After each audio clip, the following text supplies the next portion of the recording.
चौधरी परवेज लाही के वजीर आला बनने के बाद गुजरात पर नवाज़शात का सिलसिला जारी है।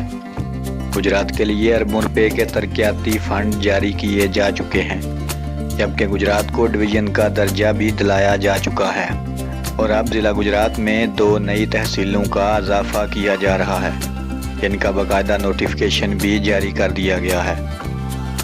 जिला गुजरात पहले सिर्फ 3 तहसीलों पर मुश्तमिल था, जिनमें गुजरात, खारियां और सराय आलमगीर शामिल हैं, जबकि अब 2 नई तहसीलों का इजाफा किया गया है। इन 2 नई तहसीलों के नाम जलालपुर जट्टा और कुंजा हैं। नई 2 तहसीलों के इजाफे के बाद जिला गुजरात अब 5 तहसीलों पर मुश्तमिल ज़िला होगा।